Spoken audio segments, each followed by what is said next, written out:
So today's date is the 12th of May, which means that Download Festival is literally next month. It's right around the corner. Um, in today's video, I'm going to go through Download in its entirety, from bands, ticket prices, date, location, what kind of facilities are there, all that kind of stuff, and basically find out, is it worth the money, and should you go? So yeah, let's get into it. Now, if you're a complete novice and don't know what Download Festival is, it's basically the UK's largest rock and metal festival. It takes place over 5 days. Usually the first 2 days are just camping and kind of like the nightlife. And then the other 3 days, the arena opens and that's when all the bands start. Now, you don't have to go for the full 5 days. There's ticket options for 3 days, so you rock up on the Friday when the bands start. It is harder to get a spot if you're camping. We always go for the full 5 days because we just like the experience, like camping, drinking, chilling out.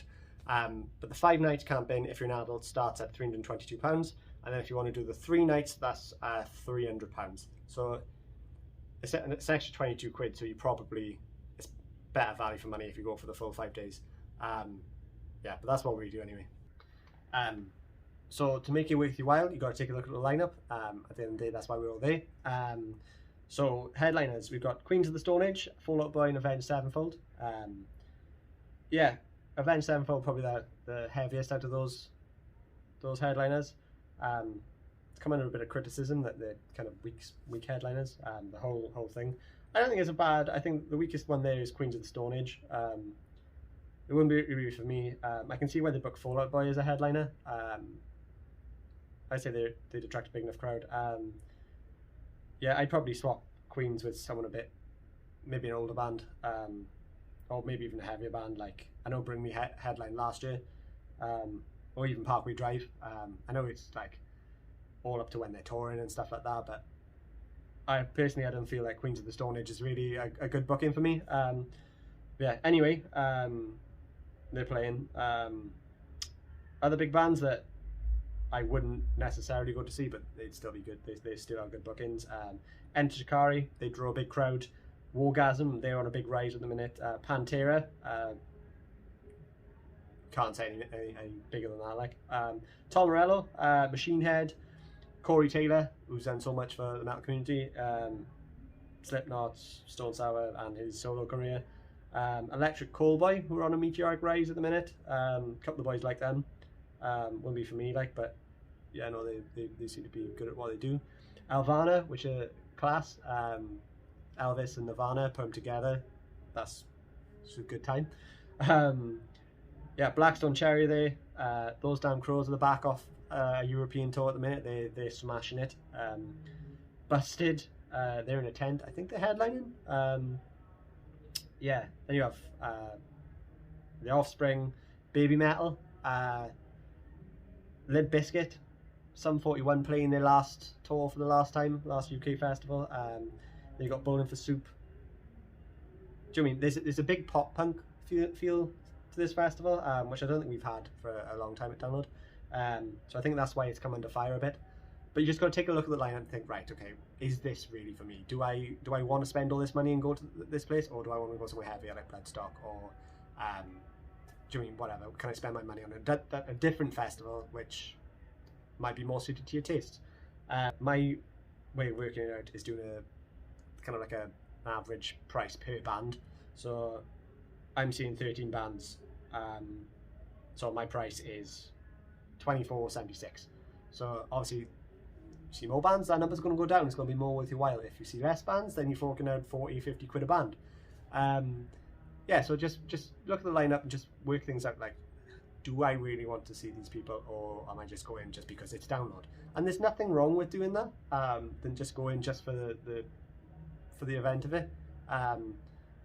You won't be bored anyway at Download. Do you mean? Like, there's plenty of things to do. Whether it's in the village, which I think they're calling District X now, comedy tents, nightlife. Yeah, there's loads of shit going on. So really take time and think, right, do I want to spend this money? But yeah, that's obviously back again to personal preference. So now you've decided that Download is actually worth the money. Where is it? So it's located in Donington Park, near Castle Donington. It's the big racetrack. It's 3.2 miles away from East Midlands Airport, and it's a couple of miles outside of Derby. So what we've traditionally done, because our group's from Ireland and Wales, all the Irish boys either fly into East Midlands or get the boat over from Belfast into Liverpool and then get the train across to Derby, and then there's a shuttle bus service that goes from Derby. All the Welsh boys do, they just drive up. Yeah, I suppose that's handier. If you are driving up, you need a car pass, which you can get on the website. Just buy that when you're buying your ticket. I think it's like 20-25 quid, I think, something like that. It's in that region. Don't take that as gospel. I don't really look into them because I don't drive. So yeah, it's in that kind of like Midlands region. So festival camping is a lot different to regular camping. Obviously with regular camping, you rock up to site, you can drive your car into the pitch and unload all your heavy shit there and then, right where you're going to sleep. Festival camping is a little different. You have to park in the car park and then lug all your shit from there, or even worse, if you're on public transport, you've got to lug all your shit from the train station or the bus station or wherever you're coming from. So yeah, you've got to make sure to keep things relatively light. So yeah, what we use, we have a general rule of thumb. This one's a 4-man, but if there's 2 people going, you need a place to put all this stuff as well, so get a 4-man. Double up the number of people staying in the tent to the tent capacity. So like if it's just you, get a 2-man. If it's 2 people going, get a 4-man, 3, 6-man. You get the gist, just because otherwise you're going to be cramped, uncomfortable, you're not going to sleep. Yeah, it's just going to be a bit of a shit experience. So just make sure you get the right tent. Also, get a tent with a decent waterproofing, because Download's notorious for pissing it down. I think half the downloads I've been to have been washouts, and there's been tales of people going home early and their tents have been ruined, and like, it's a lot of money to go to these festivals and you want to go to have a good time. So always bring the right tent with the right waterproofing and the right amount of space, but try and keep it light. So it's kind of a catch-22. But yeah, also bring a damn chair. One of these cheapy 20 quid from Tesco or something. Yeah, the amount of people who've not brought chairs in the past, myself included, yeah, that's kind of a need, a must-have, because you're walking around all day and then you're going to need to be sat down at some point, because otherwise you're just going to have a shit time. But yeah. So what else do you need to bring along with your tent and your chair? Well, you need to bring somewhere to lie on. So keep things lightweight. I now have a blow-up airbed. It's a little one, it folds up about this big. I'm just pumping a couple of times, it self-inflates. It's not as thin or as lightweight as a roll mat, but I'm getting old, so I need that bit of extra comfort. But yeah, a roll mat's fine, a roll mat will do. That's pretty lightweight. And then obviously your sleeping bag. Depends what Target sleeping bag you want. Do you want a thicker one? Do you get cold during the night? It can get cold during the night to Download, especially if it's a hot day. You tend to feel the cold a lot more. So yeah, just kind of play that by ear. You might want a thicker one. Yeah, it's just up to personal preference really. So now you've got somewhere to sleep, you got your accommodation sorted. What else should you bring? Yeah, food-wise, this can be left up to interpretation. I like to keep all my food kind of light things, so cereal bars, instant noodles, that kind of thing. Because you don't want to be spending three meals a day paying arena prices or village prices, just because they're astronomical. You could be paying 15, 16 quid upwards for a burger and chips without a drink, and a drink could be 3 quid, 4 quid. Which means if you're doing that 3 times a day for 5 days, it's going to add up. Yeah, so I try and keep mine light and inexpensive. So a couple of cereal bars, instant noodles, that kind of thing. Yeah. Brings me on to my next point, toiletries. Bring your toiletries, your toothbrush, toothpaste, all your kind of like basic shit. There is showers on site. There's the prepaid showers, which are apparently decent, and then there's the free showers, which are apparently grim. I've never used either of them. I bring my pack of baby wipes and a can of deodorant, and that's me set for the weekend. Just all the important bits.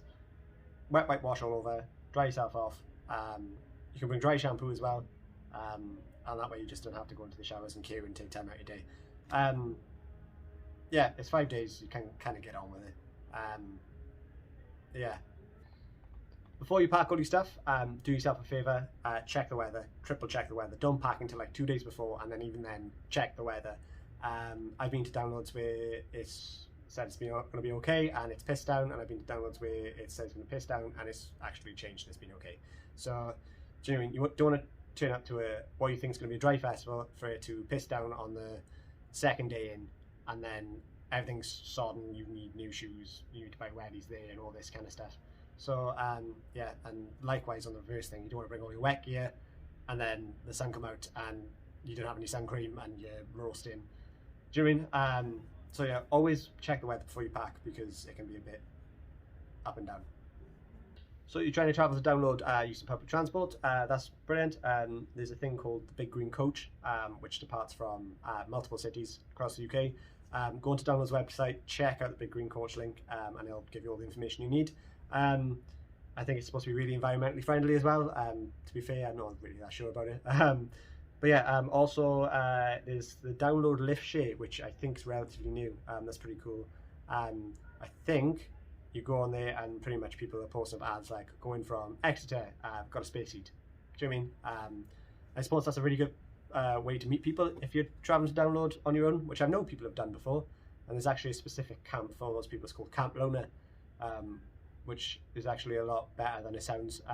It's just for people who are traveling solo, and you can just meet up and just have a good time with strangers and make friends. So yeah, don't be put off going to Download if you're traveling by yourself. Yeah. So I think that's pretty much it. Hopefully that gives you a bit of a, an inkling of, do I want to go, and what it's all about. Every time I've been to Download, I've had a fantastic time. Whether there's been more bands that I like to see or not. If you want a bit of a kind of like on the ground insight into what Download Festival's like, please check out our past vlogs. We've vlogged a few of them through the years. We went last year, 2020 to 21, 19. I think that's all the ones we've vlogged. Yeah, but give us a like, give us a subscribe, and yeah, thanks for watching.